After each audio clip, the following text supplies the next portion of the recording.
প্রধানমন্ত্রীর সাথে বিরোধী দলের নেতার সংসদ অধিবেশনের ফাঁকে আমরা জানি যে স্পিকারের সহধর্মিণী তিনি ইন্তেকাল করেছেন, তার একটি জানাজার আনুষ্ঠানিকতা ছিল সেখানে, এবং তারপর প্রধানমন্ত্রীর সাথে বিরোধী দলের নেতার এক ধরনের সাক্ষাৎ হয়েছে এবং 20 মিনিটের মতো তারা আলোচনা করেছেন।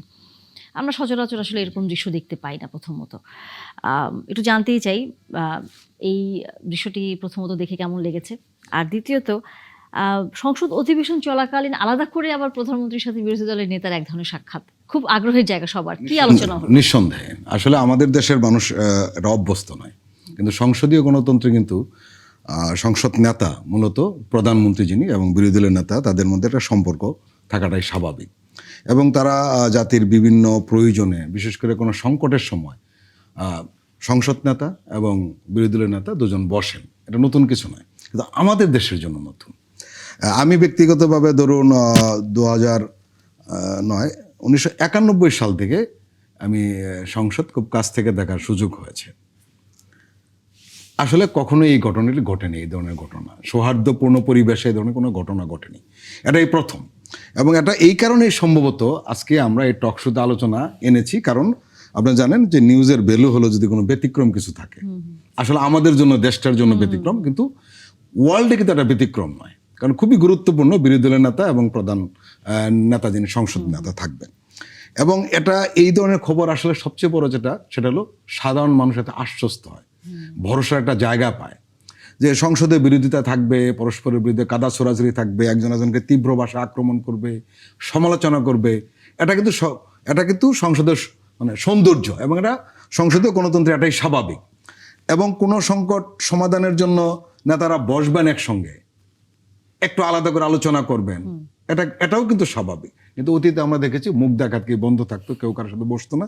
এবং সবচেয়ে বড় কথা, বসা তো দূরের কথা, সংসদ বয়কটের একটা কালচার অতীতে আমরা নিয়মিত দেখেছি, যার কারণে কখনোই 91 সালে সংসদীয় গণতন্ত্র প্রতিষ্ঠিত হওয়ার পরেও এদেশে আসলে সংসদীয় গণতন্ত্রের যে সংস্কৃতি সেটার কোনো জন্ম হয় নাই, বিকাশও হয় নাই, বরঞ্চ সবসময় ডেটোরেট করেছে।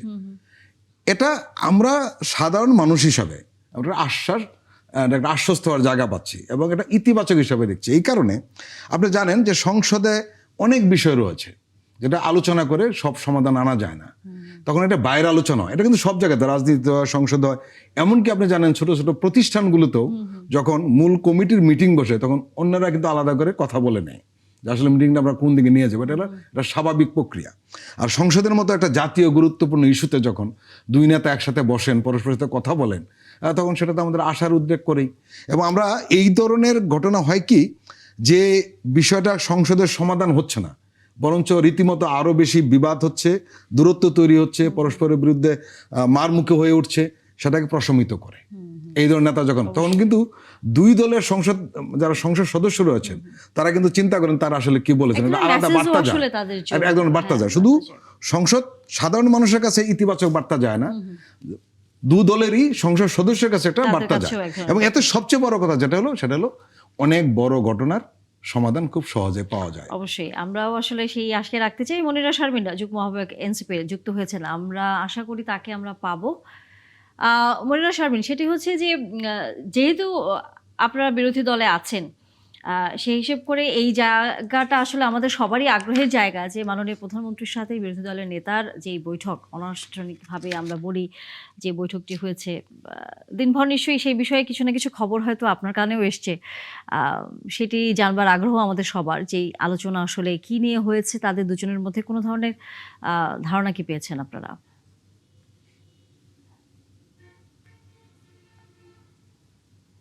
ধন্যবাদ। যারা দেখছেন তাদের শুভেচ্ছা, এবং যারা আসলে উপস্থিত আছেন স্টুডিওতে এবং অনলাইনে আমার সমালোচক তাদের শুভেচ্ছা। প্রথমত আসলে এটা মোটামুটি সংসদ অধিবেশনের একদম শেষ পর্যায়ে যেহেতু আলোচনা হয়েছে, সুতরাং আমাদের জানবার একটু সুযোগ কম। তবে হ্যাঁ, আমরাও আসলে এই ব্যাপারটা নিয়ে উৎসুক আর কি জানবার জন্য। এবং আমরা যেটা আসলে দেখছি সংসদ, আপনি যেটা একটু আগেই আলোচনা করছিলেন ভাইয়ের সাথে, যে সংসদ অধিবেশনের মাঝখানেও আমরা দেখি যে আসলে যারা বিরোধী দল এবং সরকারি দল তারা আসলে একে অন্যের সাথে কথা বলেন। এবং আমি আজকে কথা হচ্ছিল আমাদের একজন আমাদের 3জন এমপি, ওনাদের সাথে আক্তার হোসেন, তারপরে আতিক মুজাহিদ এবং আলামিন। তো ওনারা সংসদ শেষ করে যখন এসছেন, তো তো ওনারা অনেক মজার আম, বিষয় আসলে শেয়ার করলেন আমাদের সাথে, যে আম, মানে আসলে ওই মাঝখানের ব্রেক গুলোতে কি হয়, মানে আলটিমেটলি যে তর্ক বিতর্কের যে একটা জায়গা সেটা তো থাকেই, কিন্তু এর মাঝখানে যেমন আমি আজকে একটা ঘটনা একটু বলতে চাই, সেটা হচ্ছে যে হাসনাত আব্দুল্লাহ, আমাদের মাননীয় সংসদ সদস্য, তিনি বলছিলেন যে তার জন্ম এবং আমাদের মাননীয় স্বরাষ্ট্রমন্ত্রী জনাব সালাউদ্দিন আহমেদ, তো তার আসলে সংসদের যদি বলি যে উনার অভিজ্ঞতা, তো সেটা নিয়ে যখন কথা হচ্ছিল যে তার জন্মসাল এবং সেই সময় আসলে মাননীয় স্বরাষ্ট্রমন্ত্রী তার আসলে সংসদে ঢোকার অভিজ্ঞতা, মানে ঢোকার সময়ের এবং এখন পর্যন্ত তার অভিজ্ঞতা, এটা অনেক বড়। এবং এই জায়গা থেকে আসলে আমাদের যারা সংসদ সদস্য তারাও কিন্তু ভুলভ্রান্তির মাধ্যমে অনেক কিছু শিখছেন। এই যে শেখার যে একটা সুযোগ, এটি কিন্তু তারা পাচ্ছেন। এবং এইবার তো আসলে সংসদে অনেক নতুন সংসদ সদস্য, তারা আসলে নিজেদের মধ্যে আলোচনা করেন এবং দেখা যায় যে প্রত্যেকটা অধিবেশনেই তাদের আসলে অনেক এর সুযোগ আছে এবং সেই সুযোগ হচ্ছে, এবং এর মধ্যে আবার অনেক মজার কিছু অভিজ্ঞতাও আসলে তারা পাচ্ছেন। তো সেই অভিজ্ঞতাগুলো আসলে আমাদের সাথে শেয়ার করছিলেন আজকে। তো মানে আমি তো যেটা মনে করি যে এই সংস্কৃতিটা থাকা দরকার। যেমন আমরা যখন আসলে টক শোতেও কথা বলি, আমরা কিন্তু আসলে অন স্ক্রিনের বাইরে কিন্তু আমাদের এক ধরনের সম্পর্ক আছে, সুতরাং এই এই একটা রাজনৈতিক সৌহার্দ্যপূর্ণ সম্পর্ক তো আসলে থাকাই উচিত, এটা আমরা আশা করি।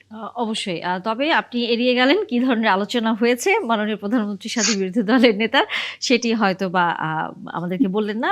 হয়তো জানা যাবে ২-১ দিনের মধ্যে, কারণ গণমাধ্যমের কাজই হচ্ছে নানা রকম খবরাখবর বের করে নিয়ে আসা।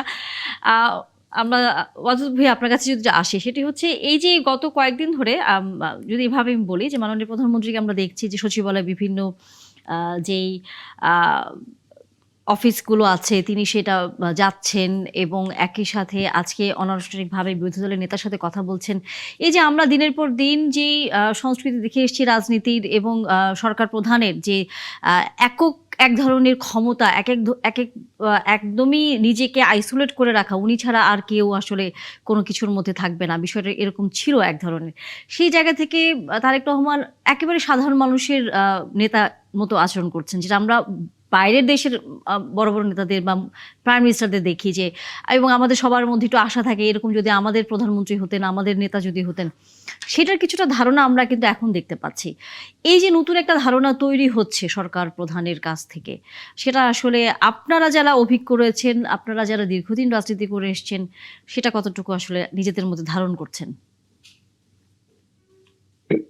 হ্যাঁ, আসলে আমাদের প্রধানমন্ত্রী বা বিএনপি চেয়ারম্যান তারেক রহমান সাহেবের যে কর্মকাণ্ড, অ্যাক্টিভিটিস, এটা বাংলাদেশের প্রচলিত রাজনৈতিক সংস্কৃতির একটা পরিবর্তনের মানে আভাস এবং চর্চা। আমাদের প্রধানমন্ত্রী বা আমাদের সংসদীয় নেতা যখন এই জাতীয় পজিটিভ ওয়ার্ক করেন, তখন এটা আমাদের মধ্যেও প্রভাব বিস্তার করে। আমরাও ওনাকে অনুসরণ করার চেষ্টা করি এবং আমাদের মধ্যে এরকম ইতিবাচক কাজ করে। আমরা সেটাকে ধারণ করার চেষ্টা করি। এবং বেসিক্যালি বাংলাদেশে তো এই সংস্কৃতি ছিল না। যেমন ধরেন আজকে বিরোধী দলের নেতার সাথে সংসদ নেতা বা প্রধানমন্ত্রীর সাথে যে বৈঠক হয়েছে, এটা যে যতটা সৌজন্যমূলক, পাশাপাশি সেখানে যে কিছু সংসদীয় বিষয় নিয়ে আলোচনা হয়নি তাও না। সংসদীয় আচরণ বা অ্যাক্টিভিটিস বা পারস্পরিক সৌহার্দ্য সম্পর্ক বজায় রাখার বিষয় নিশ্চয়ই আলোচনা হতে পারে। কিন্তু এটা তো দীর্ঘদিন বিরোধী দলের সাথে সরকার দলের মুখোমুখি দেখাদেখি হতো না, চোখ দেখাদেখি হতো না। তো আমি মনে করি এটা একটা আমাদের রাজনৈতিক গুণগত মান উন্নয়নের জন্য এটা খুবই পজিটিভ একটা মানে দৃষ্টিভঙ্গি। এটা কিন্তু প্রধানমন্ত্রী উদ্যোগ না নিলে এটা কিন্তু হয় না। এটা কিন্তু সরকার দলীয় বা সংসদ নেতাকে উদ্যোগ নিতে হয় সবসময়। যদি বিগত ফ্যাসিস্ট হাসিনা সরকারও যদি এই জাতীয় উদ্যোগ নিত, নিশ্চয়ই সেটাও বিরোধী দল হিসেবে আমরা বা অন্যরাও অ্যাটেন্ড করতো না তা না। ওই চর্চাটা বিগত সরকার করে নেই এবং বিগত দিনে চর্চা ছিল না। এখন সরকার দল হিসেবে, প্রধানমন্ত্রী হিসেবে তিনি যে চর্চাটা করছেন, সেখানে বিরোধী দলীয় নেতা হিসেবে ওনারাও কিন্তু সাড়া দিচ্ছেন না তা না। অতএব এটা একটা শুভ লক্ষণ। আমি মনে করি এটা একটা ভালো দিক। বাংলাদেশের গুণগত রাজনীতির গুণগত ধারা মান পরিবর্তন হচ্ছে, সহনশীল হচ্ছে।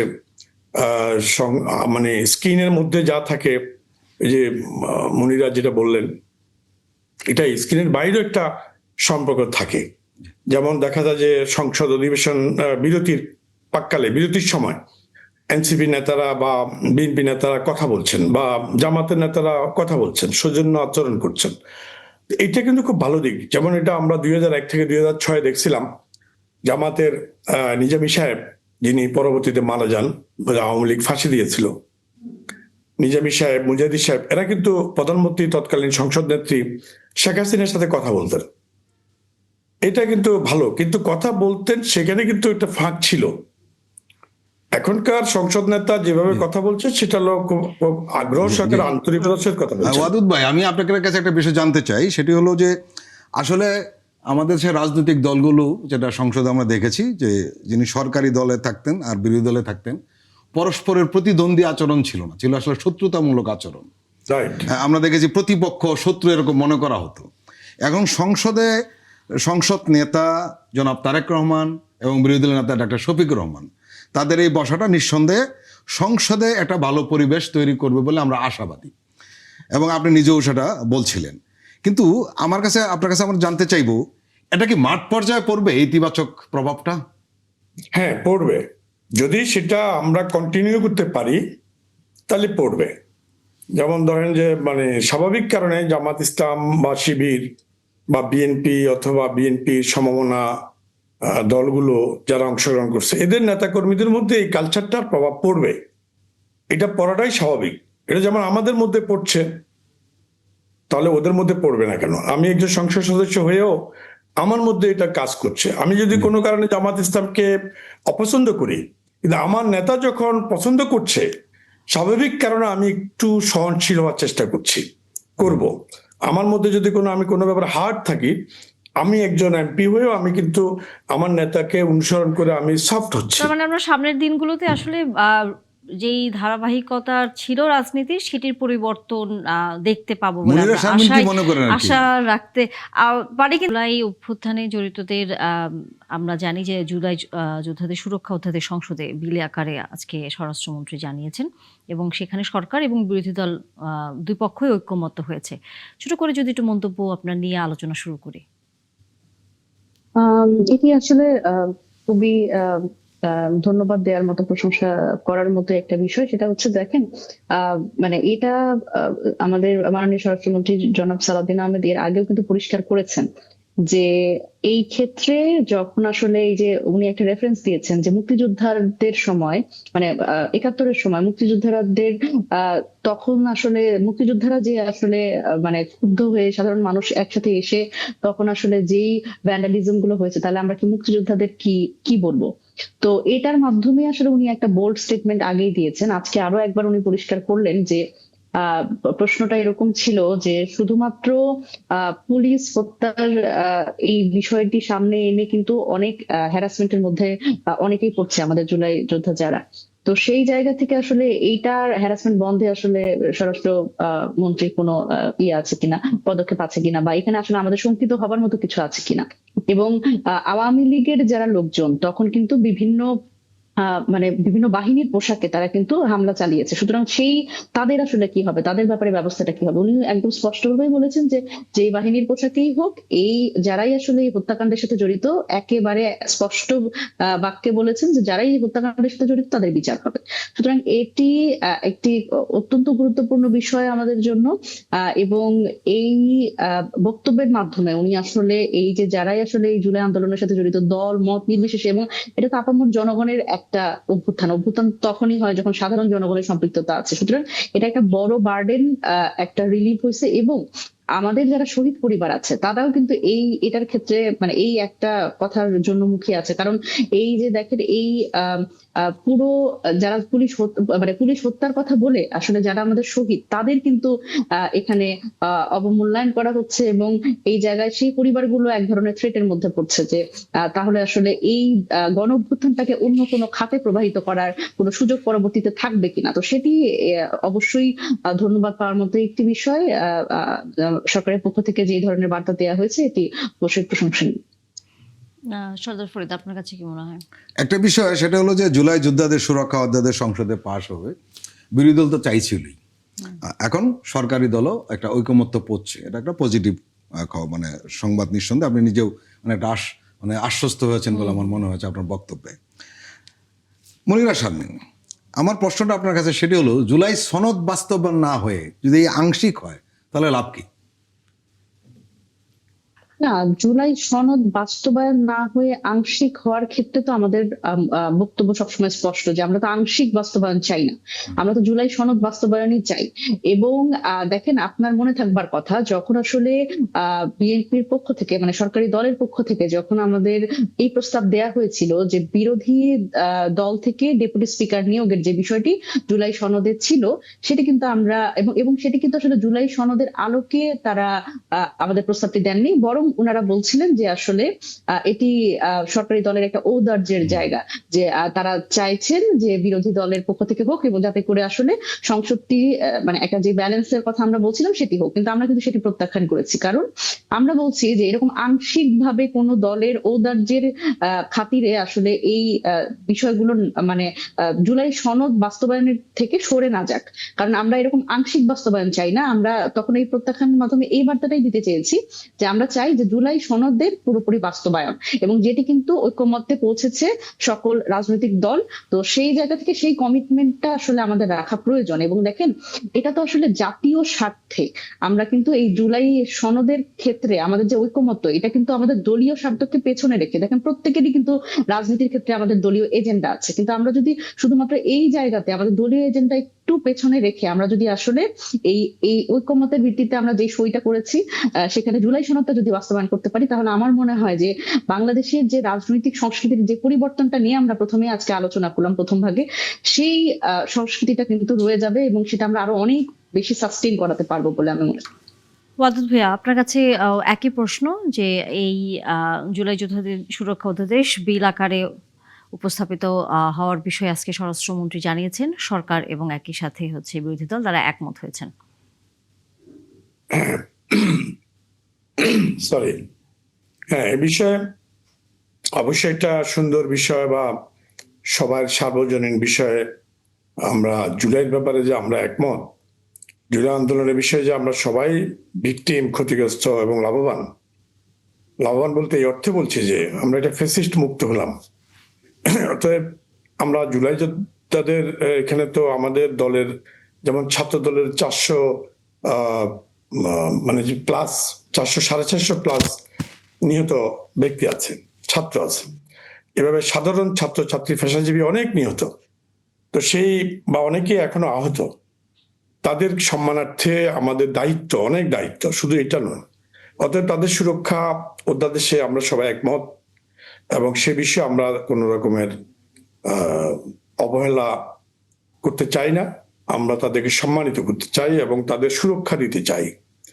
তো বিরোধী দলের সাথে আমরা একমত হয়েছি, এর অর্থ এই নয় যে বিরোধী দল যদি এই প্রস্তাবটা না আনতো আমরাও নিশ্চয় আনতাম, আমরাও চাইতাম। তো সেই জন্য তাদেরকে ধন্যবাদ যে তারা এই প্রস্তাবটা আনছে, তারা তো আমাদের মনের কথাটাই আনছে। অর্থাৎ এই জায়গায় আমাদের দ্বিমত হওয়ার কোনো কারণ নেই। আমাদের যেটা আমরা লালন করি তারাও যে লালন করে, সেজন্য তাদেরকে ধন্যবাদ, এবং তারা যেটা চেয়েছে আমরা সেটা চাচ্ছি। পাশাপাশি যে জুলাই সনদ বাস্তবায়ন বা সংস্কার বাস্তবায়ন, সেটার যে পদ্ধতিগত বিষয় আছে সেখানে একটু ভিন্নতা আছে।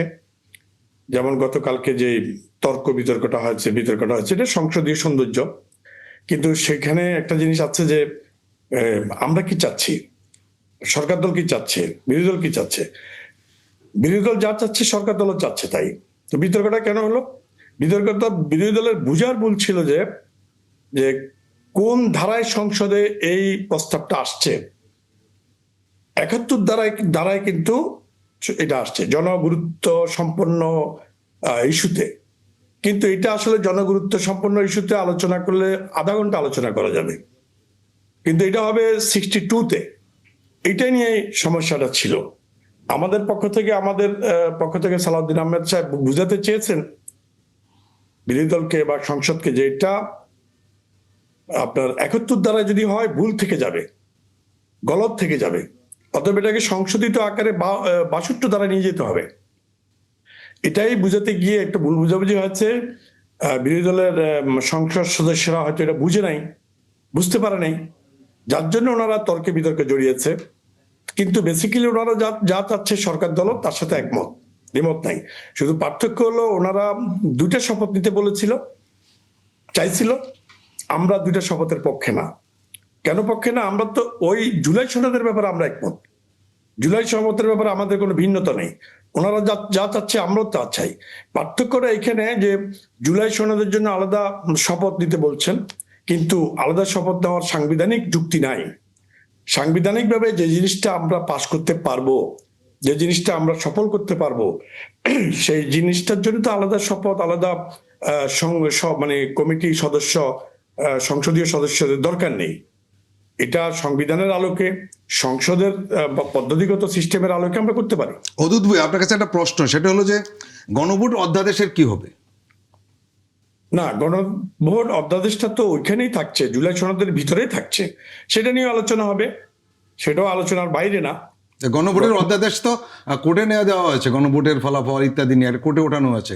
মানুষের মধ্যে এক ধরনের আশঙ্কা তৈরি হয়েছে, যেটা আসলে কি পরিণতি আমরা জানি না। না, কোর্টে যদি কেউ যায়, একজন নাগরিক হিসাবে যদি কোর্টে যায়, আপনারা তো বাধা দিয়ে রাখতে পারবো না। কোর্ট নিশ্চয়ই একটা ভালো রেজাল্ট দিবে, একটা রায় দিবে, যেটা আমাদের দেশের জন্য, সবার জন্য ভালো হবে, যেটা বিধিসম্মত হবে, যেটা আইনসম্মত হবে, সেটাই দিবে। আমরা কোর্টের উপরে তো আমরা কিছু করতে পারবো না। একই কথা কিন্তু শেখ হাসিনা আমলে বলা হতো। না, শেখ হাসিনা অনেক বিষয় বলা হতো, সেখানে একটা বিষয় আছে, কোর্টকে বা বিচার বিভাগকে শেখ হাসিনা হ্যান্ডেল করতো, ইনসিস্ট করতো, চালাতো। এখন তো তখন সুশাসনের ঘাটতি ছিল, এখন তো সে জিনিসটা নাই। সে জিনিসটা আমরা সরকারি দলের পক্ষ থেকে যেহেতু আপনি ওয়াদুদ ভাই আজকে সংসদে ছিলেন, একটু একটা বিষয় আমি আপনার কাছে একটু জানতেই চাই, সেটা হচ্ছে এই গণভোট নিয়ে স্বরাষ্ট্রমন্ত্রী সংসদকে আসলে কি জানিয়েছেন? বিভিন্ন গণমাধ্যমে আসলে সেটা আসছিল যে যেহেতু এটি আদেশ, এটি নিয়ে আলোচনা করবার সুযোগ অথবা এটি সামনের প্রক্রিয়াটি নিয়ে কোনো ধরনের কিছু করবার নেই। আসলে তিনি এই বিষয়ে কি বলেছেন, একটু যদি আমাদেরকে বলেন। উনি এভাবে বুঝাতে চাননি, উনি চেয়েছেন যে সেটা যদি গ্রহণযোগ্য হয় আমরা সংসদে আলোচনা করে ঠিক করবো উভয়পক্ষে, যে সেখানে একটু ভ্যাট টার্মের কিছু বিষয় আছে, থাকলেও আমরা সেটা জুলাই সনদের মধ্যে আলোচনা করব। এ ব্যাপারে মানে দ্বিমত নাই, আইনগত বিধিগত কিন্তু দ্বিমতের প্রশ্ন উঠছে। সেটা দেখা যাক কোর্ট কি রায় দেয়। পাশাপাশি পার্লামেন্টও আলোচনা হবে, সেখানে আমি আশা করি জুলাই সনদের মধ্যেই গণভোটের বিষয়টা একসাথে আলোচনা হবে এবং এ ব্যাপারে একটা ক্লিয়ার কনসেপ্ট সবার কাছে উপস্থাপিত হবে, এটাই আমরা আশা করি। এবং গতকাল আমরা দেখেছি যে বিরোধী দলের কয়েকজন নেতা, আমরা রাতের বেলা জানি যে বিশেষ কমিটির একটি বৈঠক হয়েছে বিএনপির, আমরা সংসদে দেখেছি। তারপর গণমাধ্যমের সাথে যখন কথা বলেছে বিরোধী দলের সদস্যরা, তারা তখন বলছিল যে সরকারের পক্ষ থেকে গণভোট বাতিল করার এক ধরনের অবস্থানে আছে। আসলে কি সেটি কি আপনারা বাতিল করার কোনো অবস্থানে আছেন বা কোনো সিদ্ধান্ত নিচ্ছেন? না না না, এটা ওনারা আশঙ্কা করছে, ওনাদের আশঙ্কা। আসলে আমাদের দেশের কালচার অনুযায়ী বিরোধী দলগুলো সবসময়, হয়তো আমরা এখন ভাবি এই জন্য যে সরকার দল সবসময় একটা কনজারভেটিভ থাকে, উদার থাকে না, সেই জন্য আমাদের মধ্যে প্যানিকটা তৈরি হয়েছে। বহুদিনের কালচার থেকে তো আমরা বেরিয়ে আসতে পারবো না, সময় লাগবে। এখন বিরোধী দল তাই মনে করছে যে এটা বোধহয় হাসিনার সরকার বা হাসিনার সংসদ। হাসিনার সংসদ হলে এটা ঠিকই, ধারণাটা সঠিক, কিন্তু এখন তো এই সংসদ নেতা, এই সংসদ অনেক উদার, সরকার দল উদার এবং গণতন্ত্রের প্রতি শ্রদ্ধাশীল। তারেক রহমান গণতন্ত্রের প্রতি শ্রদ্ধাশীল এবং উভয় পক্ষের প্রতি শ্রদ্ধাশীল। অতএব এখানে সেরকম আশঙ্কার জায়গা নেই। যেমন ধরুন যে গতকালকে যে কথাটা বললেন, তখন যে আলোচনাটা হয়েছে, আলোচনাটা ছিল গঠনমূলক, যে ৭২ দ্বারা যাবে না ৭১ দ্বারা যাবে, এটা সংশোধন হওয়া দরকার। মানে সালাউদ্দিন আহমেদও বলেছে বারবার যে আমরা একমত, আমরা এই পয়েন্টে আমরা একমত, জুলাই সনদের বিষয়ে আমরা একমত, আমরা আপনাদের সাথে একমত পোষণ করছি, স্পিকারও একমত। তাহলে কোথায় বিরোধটা হলো? কালকে যে ওদের যে আমাদের মানে বন্ধু বা বিরোধী দলীয় বন্ধুরা, ওদের যে সিনিয়র বয়স্ক এমপি বলবো, ওরা নবাগত হইলো, অনেকে সিনিয়র বয়স্ক সামনের সারি, দ্বিতীয় সারিতে যারা বসা ছিল, ওদের যে বডি ল্যাঙ্গুয়েজ ছিল, ওদের যে অধ্যত্বপূর্ণ আচরণ ছিল, এটা খুবই মানে মানে কটুর। তো ওনারা হয়তো ভাবছিল যে না, বোধহয় সরকার দল এটা চাচ্ছে না, সেজন্য ওনারা হই হুল্লোড় যেটা করছে, এটা কিন্তু আমি বলবো এটা ওনারা ঠিক করেননি। তবে ওনাদেরও দোষ দেওয়া যায় না, অতীতে তো সংসদে এমনই হয়েছে সেই কালচার থেকে ওনারা ভাবছে যে বোধহয় বর্তমান সরকার দল বোধহয় এরকম কনজারভেটিভনেসটা কাজ করছে সরকার দলের, এই জন্য ওনারা আশঙ্কা থেকে এরকম একটা বডি ল্যাঙ্গুয়েজ বা একটা হুঙ্কার ইত্যাদি ইত্যাদি দিয়েছেন। তা আমি ওনাদেরকে অনুরোধ করব বা এই মাধ্যমে আপনাদের মাধ্যমে বলবো যে ওই জায়গা থেকে আমাদেরকে বেরিয়ে আসতে হবে। কি হয় আমরা শেষ পর্যন্ত দেখি, তারপরে কথা মনিরা বলবো। শারমিন, কি হয় আমরা শেষ পর্যন্ত দেখি। আম, আচ্ছা, আমি একটু বলি, সেটা হচ্ছে যে এই আশঙ্কাটা তো আসলে অমূলক না, তাই না? এটার আশঙ্কা কোথা থেকে শুরু হয়েছে আমি যদি একটু রেফারেন্স টানি, দেখেন ওয়াদুদ ভাই বলছিলেন যে আম, এই বিষয়টি, গণভোট অধ্যাদেশের বিষয়টি হচ্ছে আদালতে নিয়ে যাওয়ার ব্যাপারটা, যে কেউ যদি নিয়ে যায়, কোনো নাগরিক যদি নিয়ে যায়, তাহলে আসলে কি করা যাবে। এখন এই কথাটা হচ্ছে আমার একটা ডেজাভু হচ্ছে, যে এটা আমরা যখন ঐকমত্য কমিশনে কথা বলছিলাম, আমাদের একটা পর্যায়ে হচ্ছে জনাব, এখন বর্তমান স্বরাষ্ট্রমন্ত্রী জনাব সালাউদ্দিন আহমেদ, উনি হচ্ছে বলেছিলেন তখন যে এই বিষয়টি যদি আসলে কোর্টে কখনো চ্যালেঞ্জ হয়, আমরা কিছু করব না, কিন্তু কোনো নাগরিক যদি আসলে চ্যালেঞ্জ করে, তখন আসলে এটার কি হবে সেটার ব্যাপারেও আমাদের আসলে চিন্তা করে রাখতে হবে। তো এইটা আবার দেখেন, একটা এই নির্বাচনের পরবর্তী সময়ে আমরা এখন যখন দেখছি যে আসলে কোর্টে চ্যালেঞ্জ হচ্ছে, কোনো নাগরিক করেছে, কিন্তু দেখেন এগুলো তো আসলে আমরা বুঝি যে একটা মানে আদালতকে এই ধরনের রাজনৈতিক বিষয়ে, যেখানে যা রাজনৈতিক ভাবে ঐকমত্যের একটা বিষয়, সেখানে আদালতকে টেনে আনলে, এবং এটি আসলে কারা টেনে আনে এটা তো আমরা জানি, কারণ আদালতে তো আসলে দলীয় আইনজীবী এবং যারা আসলে রিটটি করেছে বা এই বিষয়টিকে আসলে আদালতে নিয়ে গেছে, তাদের পরিচয় কিন্তু এখন প্রকাশিত। সুতরাং এই ধরনের কথা বলে তো আসলে মানে এখন তো পার পাওয়া সুযোগ একটু কম, কারণ আমরা সবাই এখন অনেক সচেতন। তো এই জায়গা থেকে আমাদের কিন্তু, যে আমাদের আসলে সবচেয়ে বড় অসুবিধার জায়গা ওইটাই, যে মানে আমরা ইতিহাস থেকে শিক্ষা নেই না। শেখ হাসিনাও এইরকম করেই আসলে আমাদের অনেক হাইকোর্ট দেখাইছে, এবং এই ধরনের রাজনৈতিক বিষয় আদালতে নিয়ে যাওয়ার ফলে সেটার ফল কিন্তু বিএনপির মতো কেউ ভোগ করে নাই, কারণ এই তত্ত্বাবধায়ক সরকার বিষয়টি যখন তারা আদালতে নিয়ে গেছে এবং বারবার করে হাইকোর্ট দেখিয়ে এই বিএনপিকেই কিন্তু তারা 17 বছর ক্ষমতার বাইরে রেখেছে। সুতরাং এই যে দেখেন গণভোটের বিষয়টি, এটা মীমাংসিত বিষয়, বরং গণভোটের বিষয়টি আবার আদালতকে টেনে এনে এটি প্রশ্নবিদ্ধ করার মাধ্যমে এই যে একটা সুন্দর সংস্কৃতির কথা আমরা বলছি, এই সংস্কৃতিটাকে নষ্ট করার এক ধরনের আমি উপলক্ষ দেখি। কারণ আমার মনে হয় যে এটা কিন্তু সংসদেও আলোচনা হয়েছে, যে এটা হচ্ছে সবসময় কিন্তু জনগণের যে অভিপ্রায়, জনগণ সরাসরি এখানে একটা তার মতামত দিয়েছে, এটি কিন্তু সবকিছুর উপরে গণভোট, সবকিছুর উপরে জনগণের রায়, জনগণ নিজের সিদ্ধান্তটা নিয়েছে, সেখানে কিন্তু আসলে পরোক্ষভাবে না। আমরা যেটা সংসদে দেখি সেটা হচ্ছে এমপি নির্বাচন এবং তাদের মাধ্যমে আইন প্রণয়ন, সেটি কিন্তু পরোক্ষভাবে জনগণের রায়, কিন্তু এটি কিন্তু জনগণের প্রত্যক্ষ রায়। সুতরাং জনগণের প্রত্যক্ষ রায়কে কখনোই আসলে চ্যালেঞ্জ করা, সেটি আসলে রাজনৈতিক পরিবেশের জন্য, রাজনৈতিক সংস্কৃতির জন্য সেটি ভালো না, এবং এটি একটা বড় জটিলতা তৈরি করবে ভবিষ্যতে জুলাই সনদ বাস্তবায়নের ক্ষেত্রে। তো সেটি আসলে আমাদের রাজনৈতিকভাবে আমাদের কারোর জন্যই আসলে মঙ্গলজনক হবে বলে আমি মনে করি না। সর্দার ফরিদ, আপনার কাছে কি মনে হয় যে মনির শারমিন যেটা বলছিলেন যে রাজনীতিকরণের এক ধরনের প্রক্রিয়ার মধ্যে হয়তো গণভোটের প্রক্রিয়াটি চলে যাচ্ছে, এটা তারা আশঙ্কা করছেন, আপনিও কি তাই মনে করেন? সরকারি দলের কর্মকাণ্ড তাই মনে করাটাই স্বাভাবিক। অনেকে মনে করছেন, অনেকে অভিযোগ করছেন যে সরকার দল হয়তো চাচ্ছে না যে গণভোটের রায়টা বাস্তবায়ন হোক। আসলে এটা একটা মানে অদ্ভুত ব্যাপার। মনিরা শারমিন বলছিলেন যে আমরা ইতিহাস থেকে শিক্ষা নিইনি, এটি বোধহয় সবচেয়ে বড় দুর্ঘটনা। সংকটটা হলো যে জনগণ যে রায়টা দিয়েছে সেটা আমি কোর্টে নিয়ে যাব, পার্লামেন্টে নিয়ে যাব, এটা কোনো মানে হয় না। তাহলে তো কোর্টই প্রধানমন্ত্রী নিয়োগ দিয়ে দিতে পারে, বিরোধী দলের নেতা নিয়োগ দিতে পারে, এমপিদের লিস্ট করে বলবে যে ঠিক আছে এরা এমপি হয়ে যাবে। তাহলে জনগণের ভোটেরই দরকার নেই। যেখানে 70% মানুষ হার পক্ষে ভোট দিয়েছে এবং সেটাকে চ্যালেঞ্জ করে কিভাবে, সেটা নিয়ে বিতর্ক তৈরি হয় কিভাবে, সরকারি দল যখন বলে যে কোর্ট একটা ডিসিশন দিবে, কারণ কোর্ট কিভাবে হাইকোর্ট দেখায়, আর যেটা মনিরা শারমিন বলছিলেন, এটা আমরা অতীতে দেখেছি। এবং আপনি জানেন যে একই রকমভাবে কিন্তু তত্ত্বাবধায়ক সরকারও হয়েছিল, কিন্তু কোর্ট কি করেছে, বাতিল করে দিয়েছে। এটা তো আসলে হয় না। গণরায়কে আপনি আদালতে নিয়ে গিয়ে একটা সিদ্ধান্তে পৌঁছবেন, তাহলে গণরায়ের দরকারটা কি? তাহলে সব কিছু আদালতের সিদ্ধান্ত হোক। একজনে বলুক যে গণভোটের পক্ষে আদালত, আপনি কি বলেন, আদালত রায় দিয়ে দেখ হ্যাঁ বা না, তাহলে তো ভোটের কোনো প্রয়োজন পড়ে না। আসলে সংকটটা তৈরি হয়েছে সেটা হলো যে গণভোটের পক্ষে তো বর্তমান প্রধানমন্ত্রী, মাননীয় প্রধানমন্ত্রী তারেক রহমানের ভোট চেয়েছেন, চাননি? তাহলে কি?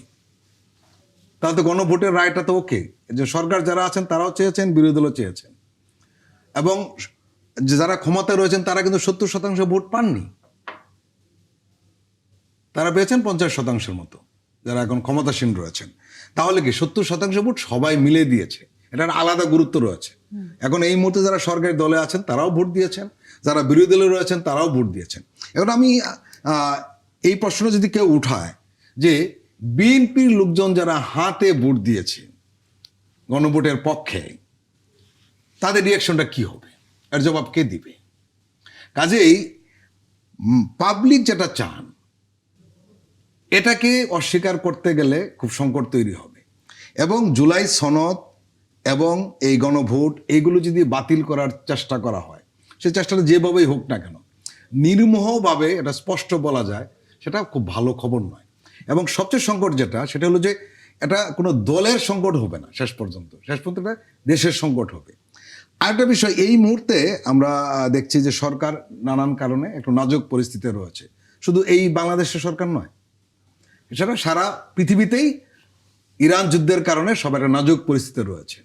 ডলারের সংকট তৈরি হচ্ছে, জ্বালানির সংকট তৈরি হয়েছে, আরও নানান ধরনের। এবং এই জ্বালানি সংকট হলে কি হয়, নানান সংকট এসে জোর হয়, খাদ্য সংকট দেখা দেয়, সার সংকট দেখা দেয়, নানান সংকট দেখা দেয় একটা থেকে। এখন এই রাজনৈতিক সংকটটা যদি সামনে চলে আসে আমাদের দেশে, তাহলে সেটা একটা বড় ধরনের ডিজাস্টার হবে। আমাদের সরকারের প্রতি সবার একটা আহ্বান থাকে সাধারণত, যে আপনারা জনরায়টা মানতে অসুবিধাটা কোথায়? আর যে জিনিসটা সবসময় সামনে আনার চেষ্টা করা হচ্ছে সংবিধান। এই সংবিধানের দোহাই দিয়ে কিন্তু বাংলাদেশে অনেক কিছু হয়েছে, এত কিছু হয়েছে। আর সংবিধান এমন কোনো বিষয় নয়, পবিত্র কোনো গ্রন্থ নয় যে সংবিধান বদলানো যাবে না। মানুষ সংবিধান তৈরি করে, তাদের প্রয়োজনীয় সংবিধান সংশোধন করে, কিন্তু অবস্থাটা এমন দাঁড়িয়েছে যে সংবিধানের দাড়ি কমা সেমিকোলনের অনেকে জ্ঞান দেওয়ার চেষ্টা করছেন। এটা ঠিক নয়। এই দাড়ি কমা সেমিকোলন দিয়ে জুলাই বিপ্লব হয়নি, তারেক রহমান লন্ডন থেকে আসেননি, সালাউদ্দিন সাহেব ভারত থেকে আসেননি, এই কারণে আসেননি।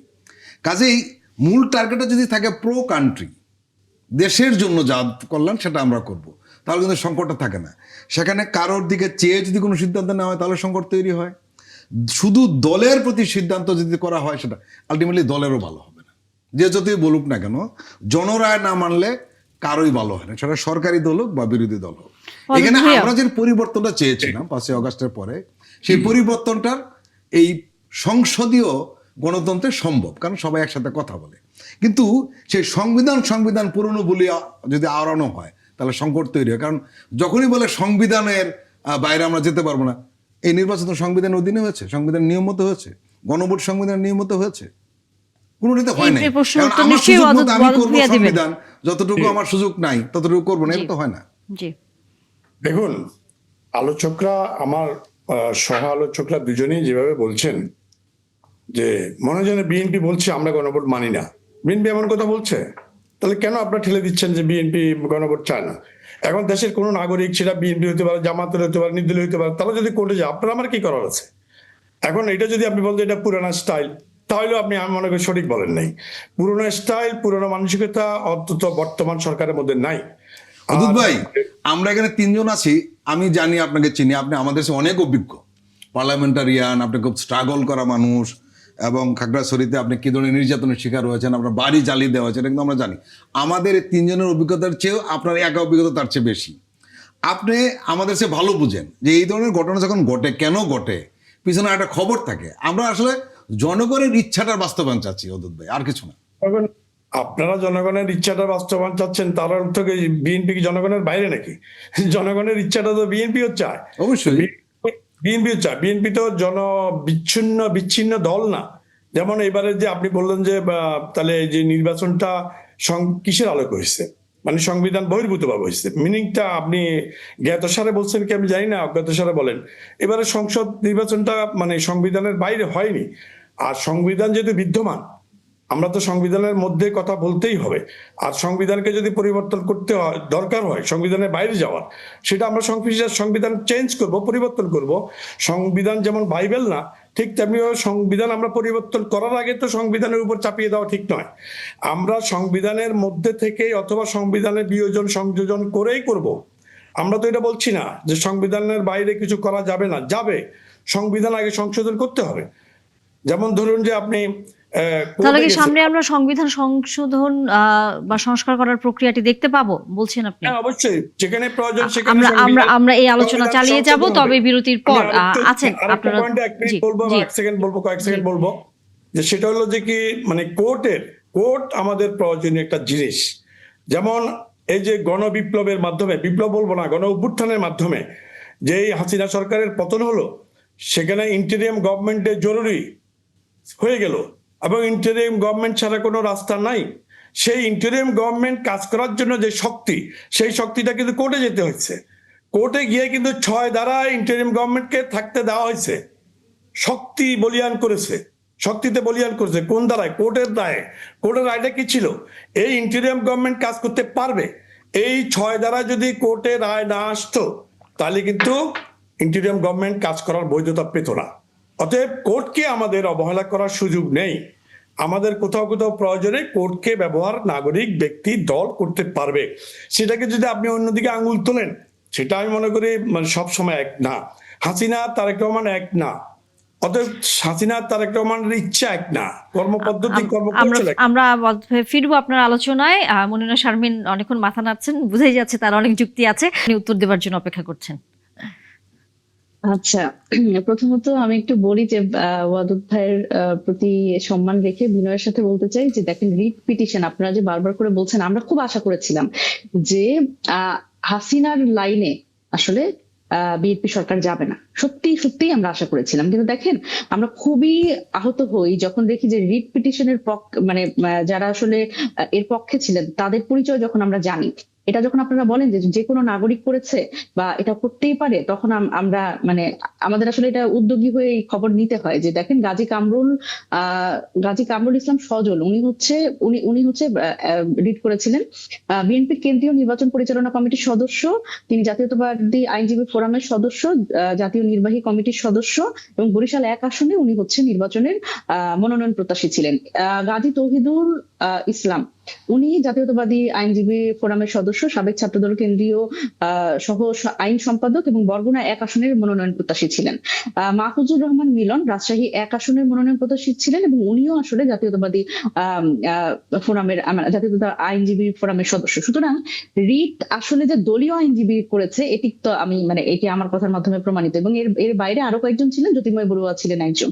সুতরাং এই যে দেখেন যে আপনারা তো আসলে দলীয় কারণেই মানে দলের স্বার্থটাকে তো আপনারা আসলে সবচেয়ে বেশি দেখলেন। এখন দেখেন, এখানে কথায় কথায় সংবিধানের দোহাই দেওয়া হয়। সংবিধানের আলোকে যদি আসলে নির্বাচন হতো, এটা ওনারা স্বীকার করেন বা নাই করেন, সেটি তো এখন আসলে এই সময় হওয়ার কথা ছিল না। সেই নির্বাচন হওয়ার কথা ছিল 29 সালে, কিন্তু ওনারা এটা স্বীকার করবেন না। এখন বিএনপির অবস্থাটা যেটা হয়েছে, সরকারের অবস্থা যেটা হয়েছে, যে সংসদেও দাঁড়িয়েও আসলে তারা এমন কথাই বলেন যে মানে যতটুকু তারা আসলে সংবিধানের বাইরে থেকে নিতে পারেন ততটুকু সংবিধানের বাইরে যান, এবং ওনাদের প্রয়োজন অনুসারে ওনারা সংবিধানটা দেখান আর কি। মানে যেখানে আসলে ওনাদের প্রয়োজন, যেখানে আসলে ওনাদের মন মতো সংস্কার করতে চান ওনারা, সেখানে ওনারা সংবিধানটা দেখান। তো খানিকটা সংবিধানের মধ্যে এবং খানিকটা বাইরে ওনারা আসলে ওনাদের ইচ্ছা মতো সংবিধানটাকে ব্যবহার করছেন, আর কিছু না। তো এই জায়গা আমি বলবো যে এটি আসলে রাজনৈতিক বিষয় এবং রাজনৈতিক ঐকমত্যের বিষয়। সেখানে আসলে সংবিধানের রেফারেন্স টানা এবং আমি খুব সম্মান রেখে বলছি যে আমাদের মাননীয় স্বরাষ্ট্রমন্ত্রী, উনার আসলে এক ধরনের মানে ওনার একটা ভয়ঙ্কর একটা মানে খুব ভালো আর কি, আমি প্রশংসা করছি, ক্ষমতা আছে। সেটা হচ্ছে যে সংবিধান আমরা একটু একটু পড়ি, আমরা হয়তো আইনের ছাত্র না, কিন্তু সংবিধান আমরাও পড়ি এবং সেটা আমরা রাজনৈতিক ভাবে পড়ি। সুতরাং সেই জায়গা থেকে আমাদেরও কিছু জ্ঞান আছে, কিন্তু কোনো না কোনো ভাবে আসলে সংবিধানের নানান ব্যাখ্যা, ধরেন এই গণভোট নিয়ে কিন্তু এই একই মানুষ, এই জনাব সালাউদ্দিন আহমদ, এই মাননীয় স্বরাষ্ট্রমন্ত্রী, উনি কিন্তু বলেছিলেন যে গণভোট তো সংবিধানের মধ্যে থাকতে হবে না, মানে জাতীয় স্বার্থে আমরা গণভোটের আয়োজন করতে পারবো, এটা সংবিধানের মধ্যে থাকতে হবে না। এটির ক্লিপ কিন্তু এখনো আমাদের কাছে আছে। সুতরাং everything has been documented, so এটা ডিনাই করার উপায় নাই। এখন এসে বলছে বলছেন যে এটা তো সংবিধানের মধ্যে ছিল না, এটি আসলে ল্যাপস হয়ে যাবে, এটা স্বয়ংক্রিয়ভাবে এটা ল্যাপস যাতে হয়ে যায় সেটা নিয়ে ওনারা কথা বলছেন। সুতরাং এইটি আসলে যে প্রয়োজন অনুসারে সংবিধান দেখানো এবং প্রয়োজন অনুসারে আসলে গণ রায় উপেক্ষা করার যে প্রবণতা এবং যে রাজনৈতিক প্রশ্নে আমরা একমত হলাম, সেই রাজনৈতিক প্রশ্নটা আবার নতুন করে সংসদের মাধ্যমে নিয়ে আসা। দেখেন, ওনারা বলছেন যে ওনারা আসলে শপথ নেন নাই, এটার মাধ্যমে তো ওনারা আসলে এটা প্রমাণই করতে চাচ্ছেন যে মানে এই জুলাই সনদটা ওনারা ওনাদের মতো করে বাস্তবায়ন করবেন। ওনারা কিভাবে বাস্তবায়ন করবেন? ওনাদের সবসময় আসলে এই ক্ষেত্রে ওনারা 31 দফা দেখান। ওনারা 31 দফার আলোকে যেই যতটুকু মিল আছে কিছু কিছু ক্ষেত্রে ওনারা সেইভাবে করে সংস্কার করতে চান, এবং ওনারা এই কারণেই আমার মনে হয় যে ওনারা আসলে এই শপথটা নেন নাই, সেটা হচ্ছে ওনারা সংশোধনীর মাধ্যমে কিছু কিছু আবার অ্যামেন্ডমেন্ট করবেন, যেটা আবার পরবর্তীতে যে কোনো ভাবে আবার সেই পুরনো অবস্থায় ফিরিয়ে নেওয়া যাবে, এইভাবে করে সংবিধানের সংশোধনী আনতে চান। কিন্তু সেটি তো আসলে আমাদের লক্ষ্য ছিল না। আমরা যেখানে একমত হয়েছিলাম, সংবিধান সংস্কার পরিষদের কাজ হচ্ছে এটা গণপরিষদের মতো কাজ করবে, এবং এরা সংবিধান আপনারা নিজেদের মতো করে ব্যবহার করছেন। আমাদের কিন্তু এমপিদের হচ্ছে আমাদের এই কনস্টিটিউশন পাওয়ারটা দেয়া হচ্ছে। আমরা ফিরবো আপনার কাছে আবার, ওয়াদুদ ভাইয়া। জি, কি বলছিলেন? সংবিধান আপনারা আপনাদের নিজেদের মতো ব্যবহার করছেন। দেখুন, সংবিধান কেউ নিজেদের মতো করে, বিশেষ করে গণতান্ত্রিক চর্চায় ফেসিস্ট হলে এক কথা, গণতান্ত্রিক চর্চা আমরা লালন করছি, ধারণ করছি, এবং আগামীতে গণতন্ত্র আরো কিভাবে গণমুখী হওয়া যায়, গণমুখী করা যায়, সেজন্য আমরা চর্চা করছি। বা আমরা একটা নতুন রাজনৈতিক ধারা, নতুন বলতে বিগত রাজনৈতিক ধারাকে বাদ দিয়ে আমরা চাচ্ছি। অতএব আমরা সংবিধানকে ব্যবহার করতে চাচ্ছি বা অপব্যবহার করতে চাচ্ছি, কথাটা সঠিক নয়। আমরা সংবিধানের মধ্যে থেকেই সব কাজগুলো করতে চাচ্ছি। এই কাজ করতে গিয়ে যদি আমি একবার বলছি যে সংবিধানের সংশোধন দরকার হলে সেটা আমরা করব। সংবিধান যেমন বাইবেল না, সেটা যেমন সত্যি আমরা সংশোধন করব, আমরা এবং বিরোধী দল মিলেই করব। তো তাহলে এখানে তো আমি দ্বিমতের কিছু দেখি না। আর বিএনপি বা সরকার দল কিন্তু একবারের জন্যই বিরোধিতা করেনি, এই গণভোটের বিরোধিতা করেনি, এবং সংসদে এসেও করেনি, সরকারে এসেও করেনি। করলে কে করছে? কোর্টে কেউ এটার ব্যাপারে রিমিডি চেয়েছে অথবা কোর্টে গেছে। তারা কারা? আমি ধরলাম যে মনিরার বক্তব্য অনুযায়ী ধরে নিলাম যে তারা বিএনপি সমর্থিত। এখন দেখুন, বাংলাদেশের যে চর্চা আমরা দেখে আসছি অতীতে, এটা কোনো সরকারি দল, বিরোধী দল, এই রাজনৈতিক দলগুলো কিন্তু কোনো সরকারি এজেন্সি না, যে এটা পুলিশ বাহিনী না, এটা র্যাব বাহিনী না, যে একটা শৃঙ্খলিত বাহিনী। এরা লাইনের বাইরে গেলে এদের ব্যাপার আছে, ব্যাপারটা তাই না। রাজনৈতিক দলের অনেক ভিন্নমত থাকতে পারে, দলের ভিতরে ভিন্নমত থাকতে পারে। সেই ভিন্নমতের উপর যদি আমরা স্টিম রোলার চালাই, সেটা যেমন মানে মানানসই না। কেউ কিন্তু বিএনপির বা কোনো দলের চাকরি করে না। বিএনপির মধ্যে থেকে বা জামাতের মধ্যে, এনসির মধ্যে থেকেও কেউ কোর্টে যেতে পারে। যেমন আপনি কি মনে করেন দলের পদাধিকার কোনো ব্যক্তি দলের বাইরে গিয়ে কোনো সিদ্ধান্ত নিতে পারবে? আপনি একটু ওয়েট করেন। যেমন ধরুন যে ফজলুল হক সাহেব যে সকল বক্তব্য দিয়েছে কিছুদিন আগে, যে বক্তব্য নিয়ে হয়তো বিরোধী দলের নেতারা যেমন বিক্ষুব্ধ হয়েছে, ফজলুল হক সাহেবের ওই বক্তব্যের সাথে কি বিএনপি একমত? কিন্তু সেই ফজলুল হক সাহেব তো বিএনপির নেতা এবং বিএনপির এমপিও হচ্ছে। কিন্তু ফজলুল হক সাহেবকে আমরা একটা শাস্তি দল হয়তো দিয়েছে, আমি করলে আমাকেও দিত, সেটা কি ওনাকে একটা বহিষ্কার করা হয়েছে বা ওনার পদ স্থগিত করা হয়েছে, পরবর্তীতে এটা আবার উদ্যোগ করা হয়েছে। কারণ একটা মানুষের শাস্তি চিরদিন থাকতে হয় না, সবসময় থাকা দরকার নেই। তো এখন ফজলুল হক কি বিএনপির সবকিছু করে বক্তব্য দিতে হবে? এটা ফজলুল হক সাহেবের অধিকারকে ক্ষুণ্ণ করা হতো। অতএব এখন বিএনপির মানে এটা শৃঙ্খলা আছে, বিএনপি নিবে। প্রয়োজন যদি মনে করে বিএনপির একটা সমর্থক কেন কোর্টে গেল, সেটা বিএনপি কোয়ারি করবে, কিন্তু তাকে কোর্টে যাওয়ার অধিকার, খর্ব করার অধিকার বিএনপির নাই। বিএনপি করলেও বিএনপির নাই। সে যদি বিএনপি সমর্থক হয়, আমি ধরে নিলাম মুনিরার কথাটা সঠিক যে ওরা বিএনপি সমর্থক অথবা বিএনপি সদস্য, তারা যদি যায়, সেটা কিন্তু গণতন্ত্রেরই চর্চা। একই দলের থেকেও সে কিন্তু ভিন্নমত পোষণ করলো। সে ভিন্নমত পোষণ করলে আমার তো কিছু করার নাই, আমার করার আছে টুকু আমাদের চেয়ারম্যান ইচ্ছা করে তাদেরকে পানিশমেন্ট দিতে পারবে, কিন্তু সে তো কোর্ট থেকে ফিরবে না। ধরেন তাকে বহিষ্কার করলো, আমরা দূর করতে পারি, দল দূর করতে পারে যে তুমি কেন আমাদের বলের মতামত না নিয়ে কোর্টে গেছো, শাস্তি দিতে পারবে। কিন্তু এর অর্থ এই নয় সে কোর্ট থেকে ফিরে আসলো। অতএব এটাও তো গণতন্ত্রের লঙ্ঘন যে একজন কর্মী, একজন সমর্থক বা একজন নাগরিক যদি কোর্টে যায়, বিক্ষুব্ধ হয় দলের উপরে বা দলের সাথে ভিন্নমত পোষণ করে, আমি কেন সেখানে হস্তক্ষেপ করব? এটা তো গণতন্ত্রের চর্চার বাধা। অতএব আপনারা একদিকে গণতন্ত্র চান, আরেকদিকে আমরা মানে ফেসিস্ট হয়ে যাই, সেটাও চান। এটা কোন দিকে যাবো তাহলে? আমাদেরকে তো একটা জায়গায় থাকতে হবে, ফেসিস্ট হওয়া যাবে না, গণতন্ত্র লালন করতে হবে। এর মধ্যে মানুষের অধিকার, স্বাধীনতা, তার যে ব্যক্তি স্বাধীনতা, সেটাও তো দিতে হবে। তো আমি মনে করি এটাকে বিএনপিকে ভুল বোঝার কোনো অবকাশ নাই। শেষ করতে বিএনপি হবে। সমর্থিত কি সমর্থিত না সেটা আমি জানি না, এটা মুনিরা বললো, খবর নেব। কিন্তু প্রশ্ন হলো যে তারা যে কোর্টে গেছে, এটা তাদের অধিকার, এটার জন্য বিএনপিকে দায়ী করা ঠিক হবে না। কিন্তু অদূত ভূঁইয়া, গণভোটের পক্ষে কথা বলার কারণে ছাত্র দলের একজন কিন্তু পদ হারিয়েছে। সেটা আমার জানা নাই। আমার মানে সব তথ্য তো আপনার জানা থাকবে না, আমারও জানা থাকবে না, জানা নাই। যদি পদ হারায়, তাহলে নিশ্চয়ই শুধু গণভোটের পক্ষে কথা বলার জন্য হারায়নি, নিশ্চয়ই আরো কোনো কারণ থাকতে পারে, শৃঙ্খলা পরিবর্তন কোনো কাজ করেছে হয়তো, এরকম কিছু থাকতে পারে। এ ব্যাপারে বিএনপি তো এখনো প্রকাশ্যে বলেনি যে আমরা গণভোট মানি না। আমরা সামনের দিনগুলোতে সংসদের আসলে অবস্থা কি হয় সেটি আমরা দেখব, সবারই নজর থাকবে। আলোচনা এখানে শেষ করতে হচ্ছে। ওয়াদুদ ভাই অনেক ধন্যবাদ এবং মুনিরা শারমিন আপনাকেও ধন্যবাদ। আগামীতে আবারও কথা হবে। ঈদ যাত্রায় বিশেষ করে সড়ক দুর্ঘটনার খবর এবার কম বেশি আমাদের সবারই নজর কেড়েছে, কারণ ঈদ যাত্রা শুরুর আগে থেকেই ভয়াবহ লঞ্চ দুর্ঘটনা আমরা দেখেছি। তারপর বরযাত্রী নিয়ে ফেরার যেই দুর্ঘটনা সড়ক পথে সেটি দেখেছি। আজকেও একটি বাড্ডা এক সড়ক দুর্ঘটনা একজন মারা গেছেন সে খবর আছে, যখন আমরা এই বিষয়টি নিয়ে আলোচনা করছিলাম। যুক্ত হয়েছেন আমাদের সাথে মোজাম্মেল হক চৌধুরী, মহাসচিব বাংলাদেশ যাত্রী কল্যাণ সমিতির। অনেক ধন্যবাদ। স্বাগত ৭১ চ্যানেলে যুক্ত হয়েছেন আপনি আমাদের। একটু বলবেন, আপনারা একটি পরিসংখ্যান দিয়েছেন যে এবার এই যাত্রায় ৩৯৪ অর্থাৎ ৪০০ জনের মতো মানুষ মারা গেছে আমরা বলতেই পারি, এবং ৩৭৭টি দুর্ঘটনা হয়েছে সড়ক, রেল এবং নৌপথে।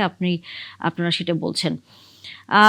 এই সংখ্যাটি কতটুকু আপনারা যাচাই বাছাই করেছেন? কারণ হচ্ছে বিভিন্ন গণমাধ্যমগুলো বলছে যে এই সংখ্যা কিছুটা হলেও কম, অথবা সরকারের পক্ষ থেকেও বলা হচ্ছে যে এত মানুষ মারা যায়নি, এই সংখ্যা আরো কম।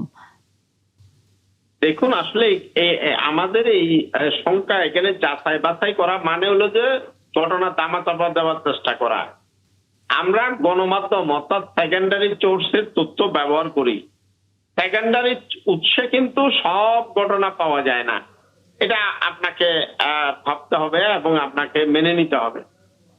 কিন্তু আমরা পাশাপাশি আরো একটা ডাটা কিন্তু এই প্রেস রিলিজের সাথে বলেছি, সেটা হলো ঢাকার পঙ্গু হাসপাতালে একই সময়ে, অর্থাৎ আমরা 15 দিনে সড়ক, রেল, নৌপথ মিলিয়ে 3 পথে পেয়েছি 77 দুর্ঘটনা, 394 জন নিহত এবং 1278 জন আহত। 12-3 হয় 1500, যেটা সারা বাংলাদেশ থেকে প্রাপ্ত তথ্য। কিন্তু ঢাকার শুধু পঙ্গু হাসপাতালে 2500 রোগী সড়ক দুর্ঘটনায় আহত হয়ে ভর্তি হয়েছে, এবং বিভাগীয় হাসপাতালগুলো, জেলা সদর হাসপাতালগুলো এবং সারা বাংলাদেশের হাসপাতালের সংখ্যা কিন্তু 4000। আমার সামনে আমি নারায়ণগঞ্জের সাইনবোর্ড এলাকায় থাকি। সাইনবোর্ড এলাকায় একটি বেসরকারি হাসপাতাল, প্রোঅ্যাক্টিভ হাসপাতাল। এই হাসপাতালে দৈনিক কমপক্ষে 20 জন রোগী সড়ক দুর্ঘটনায় আহত হয়ে ভর্তি হয়। তাহলে বাংলাদেশের দুর্ঘটনার ভয়াবহতার চিত্রটা কি? আপনি আমার রিপোর্ট মানছেন না, বা বিআরটি কম দেখিয়ে তৃপ্তি নিচ্ছেন, ডেকু নিচ্ছেন, কিন্তু জাতিসংঘ কিন্তু এইসব রিপোর্ট মানছে না। WHO এইসব রিপোর্ট মানছে না। WHO বলছে আপনারা যে সংখ্যা প্রকাশ করতেছেন তার মধ্যে প্রকৃত হতাহতের বড় ফারাক আছে, এই কথাটা কিন্তু জাতিসংঘ স্পষ্টত বলতেছে। সুতরাং WHO বলতেছে, WHO আমরা যখন সারা বাংলাদেশে পত্র পত্রিকা থেকে বছরব্যাপী 8000 নিহতের সংখ্যা তুলে আনতে পারি বা 15000 আহতের সংখ্যা তুলে আনতে পারি, তখন কিন্তু WHO বলতেছে তোমার এখানে এই বছর মারা গেছে 35,000, 36,000 মানুষ এবং আহত হয়েছে 1.5 লক্ষ মানুষ। আমরা হাসপাতালগুলোর তথ্য বিশ্লেষণ করলে দেখতে পাই ঘটনার ভয়াবহতা কি। এখন আগে একটা সরকার ছিল যে সরকার তথ্য লুকোচুরি করার চেষ্টা করেছিলেন এবং তথ্য লুকোচুরির মধ্য দিয়ে একটা দায় এড়ানোর চেষ্টা করেছিলেন। নতুন সরকারের কাছে আমরা কিন্তু এটা প্রত্যাশা করি না। আশা করি নতুন সরকার নতুন ভাবে পদক্ষেপ নেবেন। এবং আজকে আপনি দেখুন, যদি আমরা ইসরায়েল যুদ্ধের সাথে যদি তুলনা করি, একটি দেশে ইসরায়েলে অথবা ইরানে যে পরিমাণ মানুষ মারা গেছে এই যুদ্ধে, ঠিক বাংলাদেশের সড়ক দুর্ঘটনায় হতাহতের সংখ্যা তার কম নয়, বরঞ্চ কোনো ক্ষেত্রে বেশি এই আমার কাছে সড়কের মনে হয়। দুর্ঘটনা আমরা তো আসলে সারা বছরে কম বেশি আলোচনা করি, কিন্তু যখন আলোচনা হয় তখন সরকারের পক্ষ থেকে উদ্যোগ, অভিযান, অনেক ধরনের ব্যবস্থা নেওয়া হয়, মিটারিং করা হয়, কত স্পিডে গাড়ি চলবে কি চলবে না এগুলো, কিন্তু তারপরেও কেন হচ্ছে নিয়ন্ত্রণ করা যায় না? আসলে মূল সংকটটা হলো সদিচ্ছা। সদিচ্ছাটা আমরা কোনো সরকারের পক্ষে দেখি না। মোজাম্মেল হক চৌধুরী, মহাসচিব বাংলাদেশ যাত্রী কল্যাণ সমিতি, উনি দীর্ঘদিন ধরে এই বিষয়ে কাজ করছেন এবং উনি প্রায়ই একটা সময়ের ব্যবধানে এই সংখ্যাটা প্রকাশ করেন এবং ঈদের পরেও প্রকাশ করেন। আপনি নিশ্চয়ই লক্ষ্য করেছেন, আপনি বলছিলেন না কেন সমাধান হয় না। উনি যখন এই ধরনের সংখ্যা প্রকাশ করেন, অতীতে সরকারগুলো যে ধরনের রিয়াকশন দিয়েছে, বর্তমান সরকারের রিয়াকশন একই রকম। মানে কেউ আমলে নিতে চাচ্ছে না। প্রথম কথাটা হলো যে এটা আমলে নিতে হবে, গুরুত্ব দিতে হবে যে এরকম ঘটনাটা কেন ঘটে, গুরুত্বটা দিচ্ছে না। এটা হলো একটা সংকট তৈরি হয়েছে। আসলে আমাদের যে কোনো কারণেই হোক, সারা পৃথিবীর যে গণপরিবহন রয়েছে, যে সিস্টেমে গণপরিবহন চলে, আমাদের দেশে সেই গণপরিবহনটা গড়ে ওঠে নেই এবং এটাকে গড়ে ওঠানোর জন্য কেউ চেষ্টাও করে নেই। আসলে কোনো ভিশনারি কারো কোনো চিন্তা নেই।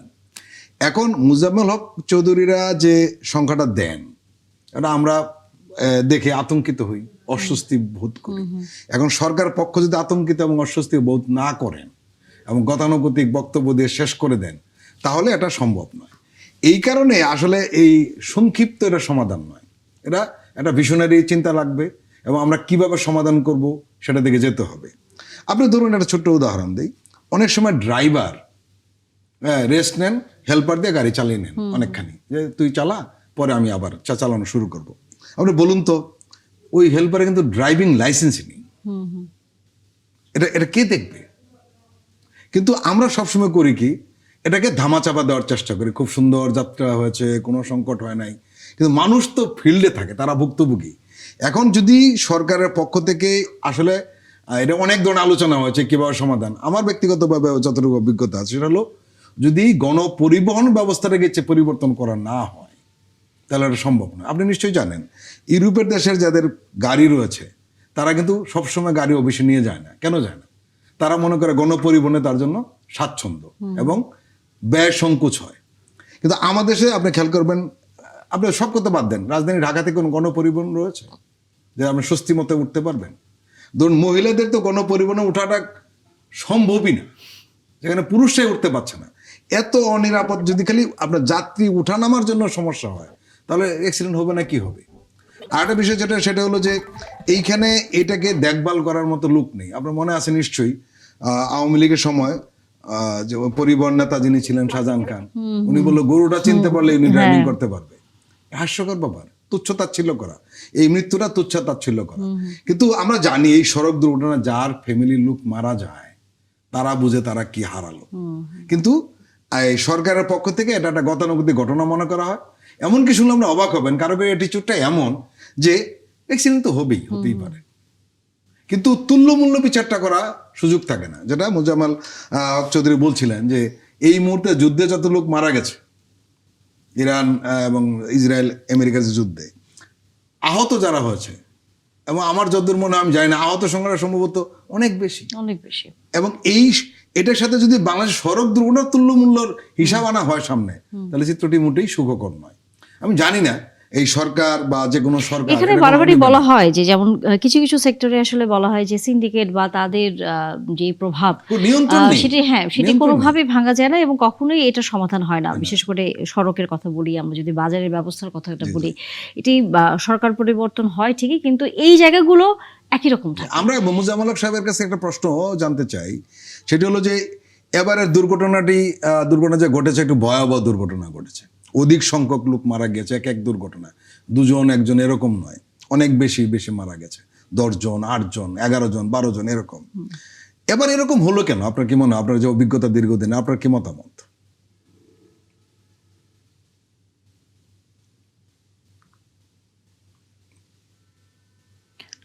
মোজাম্মেল হক চৌধুরী, আশা করি আপনি আমাকে শুনতে পাচ্ছেন। আপনি কি আমাদের জি, শুনতে অতিথির প্রশ্ন শুনেছেন?